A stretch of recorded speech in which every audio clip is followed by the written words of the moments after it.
You know that moment when you see the notification and your stomach does a tiny drop? A message from someone you like, a coworker, your mom, a friend you genuinely care about. The little preview pops up, you read it, and you think, I'll answer in a second. And then you don't. An hour passes, a day passes, sometimes a week. And the whole time, it's not like you forgot. It's worse than forgetting. You remember constantly. You remember in the shower. You remember while making coffee. You remember at 2 a.m. when your brain decides to replay every social mistake you've ever made like a greatest hits album. Meanwhile, on the outside, you look like someone who doesn't care. And that's the part that hurts, because you do care. You care so much that you can't move. Most people assume late replies are about laziness, disrespect, or being bad at communication. But the psychological reality is often the opposite. Late replying is frequently a sign that your brain is treating a simple message like a social performance, and it's trying to protect you from messing it up. Let me show you what's really happening. Imagine your brain has two modes, easy mode and high stakes mode. Easy mode is when you're relaxed and your words come naturally. You're texting like it's breathing. High stakes mode is when your brain decides, without asking you, that this message matters, that there are consequences, that your reply will be evaluated, remembered, misread, screenshot, judged, or used as evidence in the invisible court case called What This Says About Me as a Person. So you open the message, and suddenly you're not replying. You're auditioning. You're not sending a text. You're sending a version of yourself. This is why late replies often show up in people who are conscientious, sensitive, or socially aware. If your brain is tuned to other people's reactions, you don't just think, what should I say? You think, how will this land? What will it mean? What will they think of me after? And that question seems small until you realize what your nervous system does with it. When your brain senses social risk, it can nudge you into a mild threat response. Not the dramatic kind where you're sprinting from a bear. The subtle kind where you freeze, procrastinate, and overthink. Psychologists sometimes talk about the fight, flight, freeze response, and late replying is often a modern freeze response. Your body isn't bracing for a tiger. It's bracing for the feeling of being misunderstood. So you delay. You tell yourself you're waiting for the right time, but what you're really doing is waiting for your nervous system to feel safe enough to hit send. Now, there's another layer that makes this even stickier: perfectionism. Perfectionism isn't just wanting things to be good. It's believing that good is the price of entry, that you don't get to show up messy, that if you can't reply perfectly, you'd rather not reply at all. And texting is a perfectionist's worst nightmare because it's the smallest possible action with the biggest possible interpretations. One period can look angry. No emoji can look cold. Too many emojis can look needy. A ha-ha can look fake. A LOL can look rude. It's like trying to speak a language where every punctuation mark is also a facial expression. So the perfectionist brain tries to solve the problem by doing more thinking. But here's the trap. Thinking doesn't always create clarity. Sometimes it creates a fog. Because when you're anxious, your brain starts scanning for the wrong move, not generating the right move. It's like trying to write a heartfelt letter while someone stands behind you holding a red pen. That's why late replying often comes with a strange mix of guilt and paralysis. You feel bad for not replying, which makes the message feel even bigger, which makes you avoid it more, which makes you feel worse. It's a spiral. A tiny digital snowball turning into a boulder you now have to push uphill with your forehead. And if you've ever thought, now it's been too long so I can't reply, congratulations, you've met the shame threshold.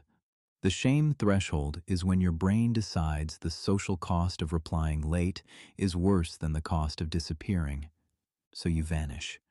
You ghost people you actually like, not because you're cruel, because your nervous system is overwhelmed and your brain is trying to reduce exposure. This is also why some people reply late, even when they're not anxious about the person. They might be anxious about the state they're in. Because replying is not just sending words. Replying is opening a door. When you respond, you're re-entering a relationship space where the other person can respond back. And that means you might have to keep engaging. You might have to be on. You might have to manage expectations. And if you're already tired, stressed, burnt out, or emotionally overloaded, that door feels heavy. So your brain delays opening it. In that sense, late replying can be a form of boundary setting, except it's an unconscious boundary that accidentally hurts people and makes you feel guilty. And then there's the ADHD angle, which is almost the opposite problem. With ADHD, late replies can happen because object permanence isn't just about objects, it can be about tasks. If the message isn't in front of you, it stops existing for a while, and then it suddenly reappears in your mind at 11:47 p.m. like a jump scare. Or you open the message meaning to reply, get distracted by literally anything, water, a notification, a thought about dinosaurs, and the reply never happens. Same result, different engine. Now, here's the part that's weirdly comforting. None of this means you're bad at relationships. It means you have a brain that assigns meaning. You don't treat communication as a mechanical exchange.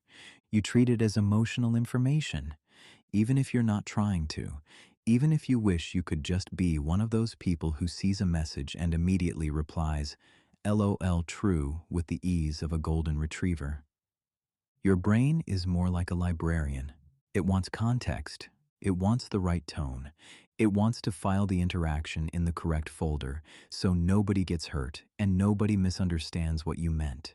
It's trying to be careful. The tragedy is that carefulness can look like distance. So what do you do with that? First, you stop calling it laziness. Because when you label it laziness, you add shame, and shame makes avoidance stronger. Shame is like pouring glue on the brakes. It doesn't make you move. It makes you stuck. Instead, try a more accurate sentence. My brain is treating this like a high-stakes moment, because when you name the real mechanism, you can work with it. And second, you practice sending good enough replies. Not because you don't care, but because you do. Think of it like this. A text message isn't a sculpture you carve out of marble. It's a ping in a shared rhythm. Most people don't need your masterpiece. They need your presence.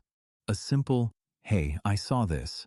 I'm a bit swamped, but I wanted to reply is often more emotionally intelligent than a perfectly crafted paragraph sent 3 days later. And if you're the kind of person who replies late because you don't want to open the door to a long conversation, you're allowed to say that too, kindly. I can't talk much today, but I'm thinking of you. That's not rude, that's clarity. Here's the perspective shift. Late replying is often the shadow side of depth.